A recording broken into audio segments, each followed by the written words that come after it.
So I got a Honda Jazz, or Honda Fit for the American viewers. Now, at a first glance, this thing looks perfectly stock, but if you look closer, you'll see that it has aerodynamic properties that you cannot find on a stock model. This specifically gives it extra drag, as you can see, because it curves like this in the corners, and it will stabilize the car kind of like an anti-roll bar would. And in the rear you have a similar mechanism here with the bumper going outside a little bit like this. Now, because this is active aerodynamic, you can always put it back, and then you have regular Honda Jazz. It's kind of like a track mode, if you will. Okay, stop the bullshit. Anyway, on the inside you'll find paddle shifters, because of course I got the CVT transmission. The reason for it, you know, you would say, well, those are pretty unreliable, and I know, and my CVT is having a bit of a, you know, hesitation sometimes, but that's okay.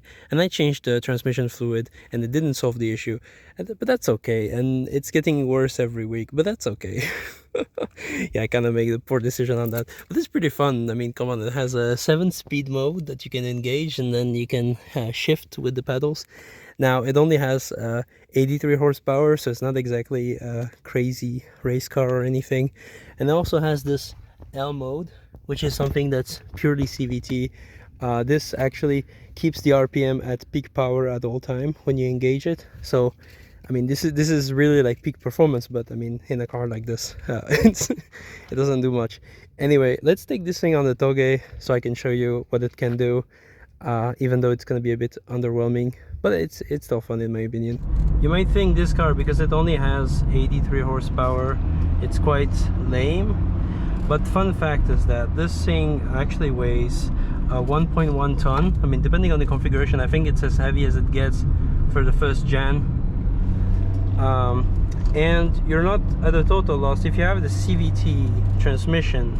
You have a secret weapon at your disposal in the form of the L mode. The L mode stands for low gear ratio. We're gonna activate it here to show you just how fast you can get uphill a Touge. So what it does is it keeps the car at peak RPM all the time, so you can utilize the full 83 horsepower. I know that doesn't sound too crazy, but as you can see, we're making progress. Also, it keeps the engine brake pretty high, so it's actually pretty good when it comes to like Touge. But obviously uphill is not really this car's strong suit, you know. Also mine understeers a bit because it's on all-season tires, which is, you know, not ideal. Okay, now let's say you're coming up on a downhill section. I don't know if you can see that very much, but I'm gonna activate 7-speed mode.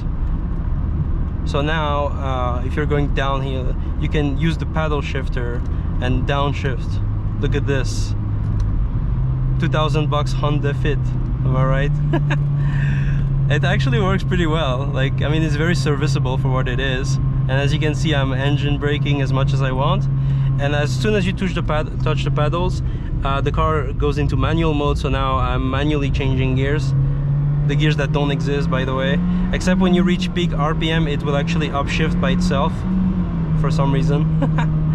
But yeah, I guess so. The upshift pedal is kind of useless unless you just want to drive manually for some reason like this. You just, oh, let's cruise in 7th gear.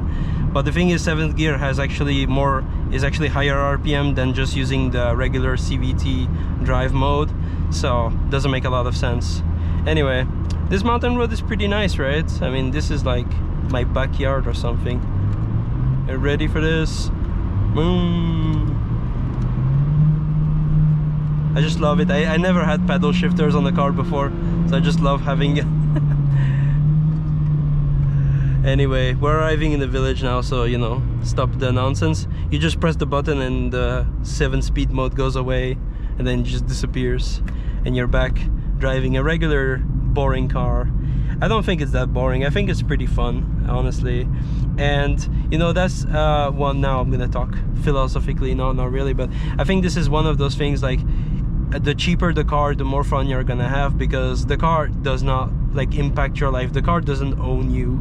And this is why, me personally, I think it's better to buy a car when you can at least afford it 4 to 5 times. Now, okay, this one is a bit pushing it because it's really cheap.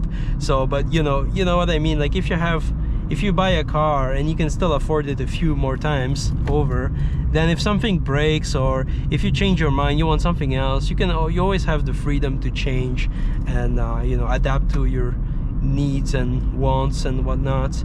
So this is why I got this car. Also, I got this car because I didn't want to spend on a car right now because I didn't even know what to get, honestly. I'm probably gonna buy another sports car later to like go back on track and all that, but in the meantime I just needed something to get to work, and that's somewhat fun. So this is why I got this, but you know, it's not that deep in the end. But I definitely think that spending a lot of money on a car for whatever reason, it's kind of useless. Like there's always a cheap version of whatever you want that's gonna do the job very well. So yeah, anyway, hopefully you enjoyed that video somewhat. It's kind of a whatever video. It's just reviewing my stupid buying that I did. Oh my god, look at this. Woo! You can take the speed bump so quickly. I mean, at the speed limit, you know, but it's like, yeah, because of course it has very soft suspension, the ground clearance is crazy. So this is just what I love about this car. I just don't care.